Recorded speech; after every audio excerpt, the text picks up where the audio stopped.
You're listening to the Quint's podcast.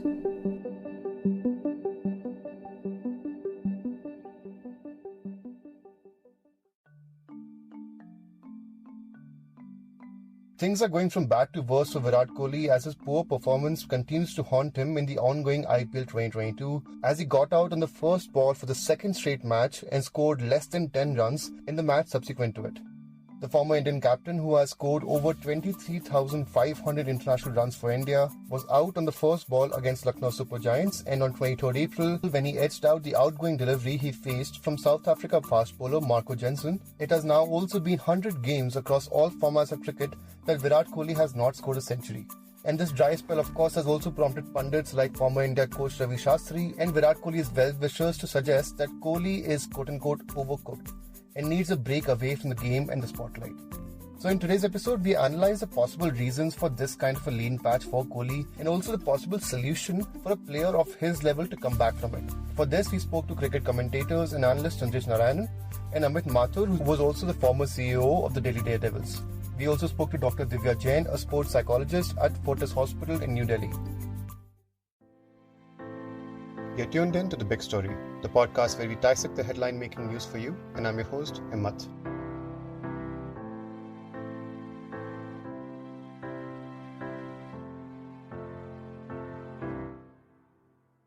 Kohli, as many of us are aware, is one of the world's finest multi-format cricketers, and when he steps on the field, expectations are high. And since stepping down from captaincy for both India and RCB earlier last year, there was an expectation from both the fans and experts for him to dominate the charts without the burden of leadership on his shoulders. But just by taking a look at his recent games, one can point out that he is going through a lean patch. Take a look at the current IPL season where he has not managed to score a half century so far, aggregating 119 runs after 8 games. And the 2 golden ducks also do not help his case. According to Amit Mathur, Virat Kohli's dry spell is a matter of concern given his aptitude and the fact that we have never seen Virat Kohli really struggling at the pitch. Listen, we can all speculate about what is needed to get him back into form. But I guess the only person who can give you an answer is Virat Kohli himself. Because there are various theories being put out to explain his lean trot recently. Some say it's technical, some say he's trying too hard, he needs a break, he's tired, maybe the recent controversies about captaincy, etc., weighing on his mind. We really don't know. Yeah, but the core issue is that you have perhaps arguably one of the best players in the world over the last 6-7 years, suddenly struggling. And this is perhaps his first spell of low scores, in a continuous period.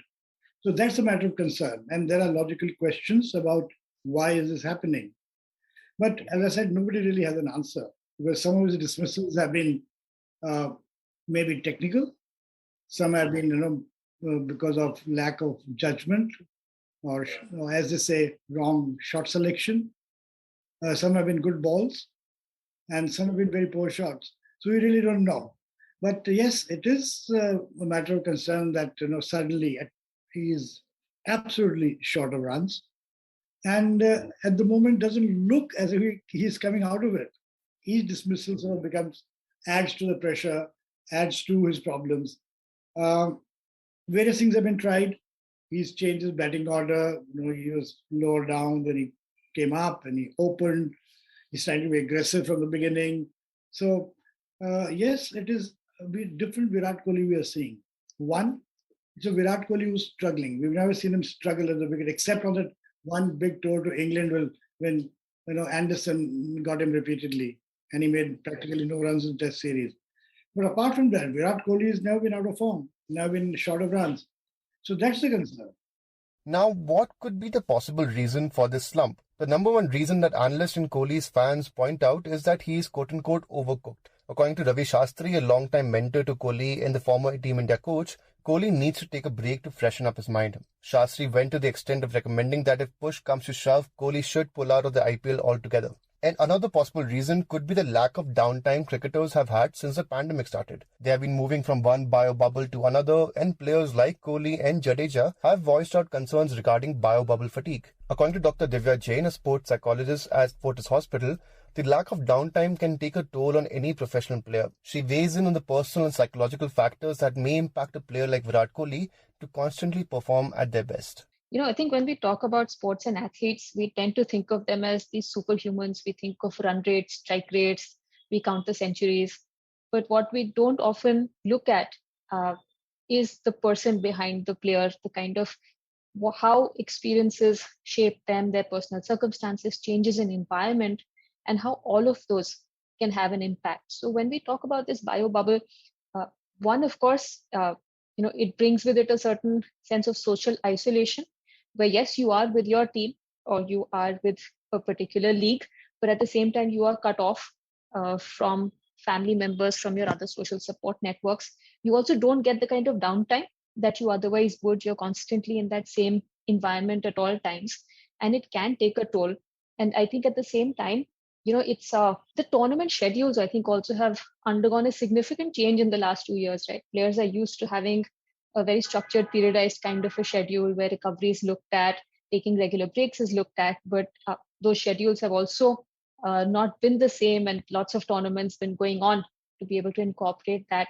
So I think we have to understand that there are a lot of uh, personal psychological factors that also go into making a player perform the way that they do. At the same time, of course, you're playing at the stage where there is a pressure to perform. Millions of people are watching you, and there is that public scrutiny. If you make a mistake, it's not just a one-time mistake; it's something that gets played over and over again.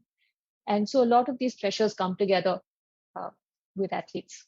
Dr. Jain adds that when any player is experiencing a slump or a low in their career, a sense of self-belief is important for them to bounce back, since the player may become more self-conscious if the dry spell continues. To understand what a player goes through when they are under pressure, this kind of psychological stress impacts, it impacts your performance in the game as well as well-being at times as well. So a sense of self-belief is probably the most important aspect of success. And when you are experiencing a slump or a low, for any player, can take a toll on their confidence.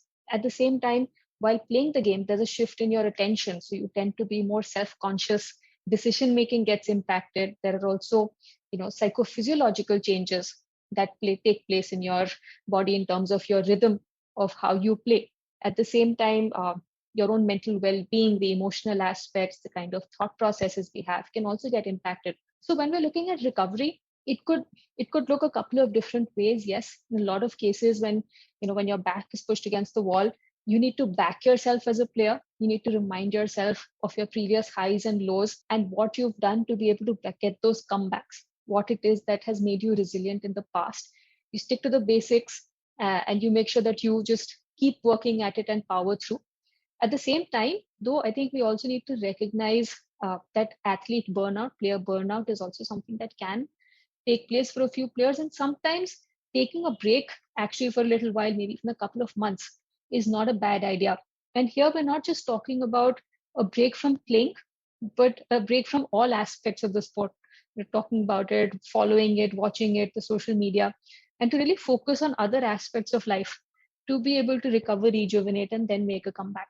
However, sports commentator and analyst Chandresh Narayanan refutes the lack of downtime as one of the reasons for Kohli's poor performance in the recent matches. According to him, Kohli has taken several breaks, both forced and unforced, since the pandemic began. He adds that what Kohli needs is time away from the spotlight to work on his game and get back in the groove. I think that all this talk about him taking a break is all, all grand thinking, if I were to put it that way. But the fact is, if you closely analyze the data in the last 2 years, say if you take March 2020 as the cutoff point, he's had a lot of break. One forced because of the COVID pandemic ravaging the entire world. Then because of paternity break. Then he had a break early last year during the IPL because the IPL ended early because of the pandemic. Again, after the World Test Championship final, he had a 3-week break. After the T20 World Cup, he had a 15-20 day break because he didn't play the T20 series in the first test against New Zealand. Then again, in South Africa, he missed a test match owing to an injury. Against West Indies, he didn't play the last T20 and he missed the entire T20 series against Sri Lanka. I think that works out to at least about 10 months of cricket not being played by him. And I think that what he actually needs, and this is something that everybody's missing in their point, is that he needs game time. By game time, I mean that he needs time to go out and play in the middle where he can make mistakes, learn from it, and have an opportunity to play deliveries. You can only do that much in a net session or with throwdowns being uh, offered to you by the support staff. What you actually need is a competitive match, but you need it to help you get some game time and get back your confidence. Unfortunately, with India playing so much international cricket, and Virat being an all format player, it becomes very difficult for him at times to go back to the basics and get some game time. In the past, when people have had problems, they've gone to domestic cricket, or in India, they've gone and played Ranji Trophy, got some game time. It's not about the kind of bowling you're playing, it's about the feel you get of playing uh, uh, matches, red ball matches where you're being tested, yet you're feeling refreshed because of the fact that you are in the middle in a competitive scenario, and you're also gaining something very valuable while you're being in the middle.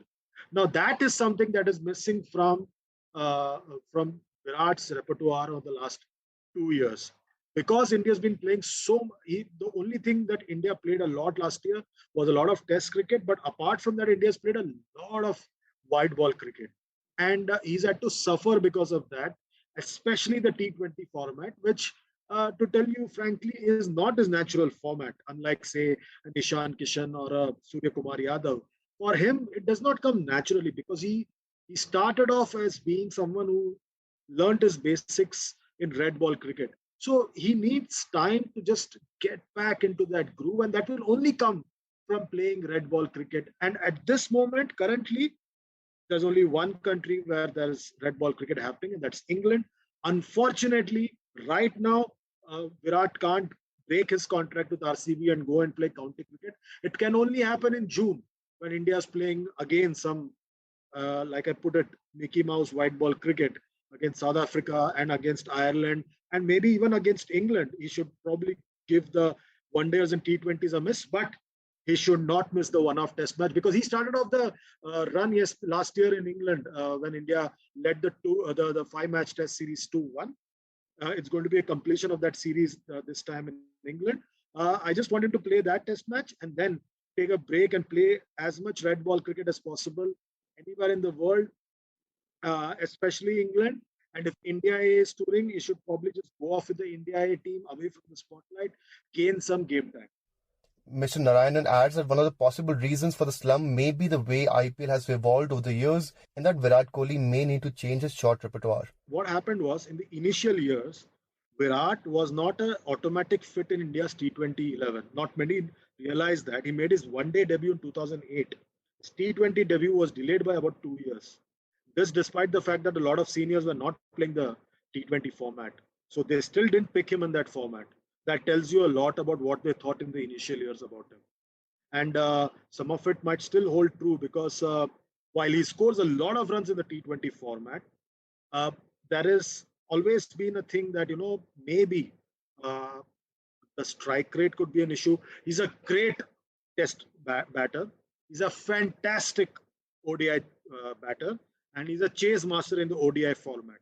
But sometimes you've got to admit that this format may be a bridge too far for me. And this is not a critique or anyone in particular. It's just the fact that the game has changed so much. You see batters like Surya Kumar Yadav coming in and playing all around the dial. Dinesh Karthik, look at the way he has adapted himself to the format, and he's realized that he needs to do something different in the format. So he's playing all around the dial, and that's a big quality. And some players have to kind of redraw their strategy when it comes to the T20 format. I think for Virat, this format, though it grew with him, I think at some level his grounding as a solid test match batter, his grounding as a red ball batter stayed with him forever. And I think what has happened is that over the years, India has not utilized him properly. And again, this is a mistake that India and maybe most in the subcontinent make, where we confuse formats. He's a fantastic one-day batter at number 3, but that does not make him a fantastic batter at number 3 in T20 cricket. Virat, if he has to play T20 cricket for any team, has to be as an opener. He wanted to open at last year's T20 World Cup, but again, this public outrage about how can a great number 3 batter bat at number 1 or number 2, like sort of consumed everybody inside the system and outside the system. And everybody started saying, no, no, this can't be. How can he bat at number 3? A different technique is required. A different thought process is required. This is T20 cricket. You don't need to leave the balls like you're in one-day cricket or even in Test cricket. You don't need to see off the new ball. There is no time to see off the new ball. If you see off the new ball, you might as well see yourself off from a contest in a T20 tournament. So it is very important that India should have opened with Virat Kohli in the T20 World Cup and T20 cricket consistently, because imagine this: your two best batters, Rohit Sharma and Virat Kohli, are batting together, and you just have 120 deliveries to deal with. It is not one-day cricket where you have 300 deliveries. There's a lot of time. One-day cricket, as we have realized over the years, 300 deliveries is a lot of time. In 120 deliveries, you have only limited time, and it becomes difficult. So a batter like Virat goes in, and you're in a desperate situation. You're trying to hit yourself out, and then you get out, and you get out for, when you see the scorecard, he's only scored 8, 9, 1, or he's had a golden duck. So that dents the confidence more than anything else. If England can drop Joe Root, despite him being their test captain, despite him being in red hot form in test cricket. Imagine that happening in India. If somebody who's in red hot form in test cricket and is considered to be an all format player and is not picked for the T20 format, there would be an outrage, complete outrage about that decision. But they realize the need and necessities of the format. Unfortunately, in India or the subcontinent, we confuse formats and we sort of get ourselves mixed up with the different formats. Virat is a terrific number 4 in Test cricket. He's a fantastic number 3 in one-day cricket. But in T20 cricket, he has to open if he has to play the format for India or for any other team that he features in the format. We will see Virat Kohli play again against the Gujarat Titans on 30th April. And I, as a big Kohli fan, can only hope that he gets his mojo back soon. For more updates and analysis on the ongoing IPL series, head over to the Quint's website. If you liked listening to this episode, please subscribe to The Big Story for episodic updates. We're available on Apple, Google Podcasts, Spotify, JioSaavn, and most of the other popular podcast streaming platforms. For other podcasts, please log on to the Quint website, and for any feedback, please shoot an email to podcast@thequint.com.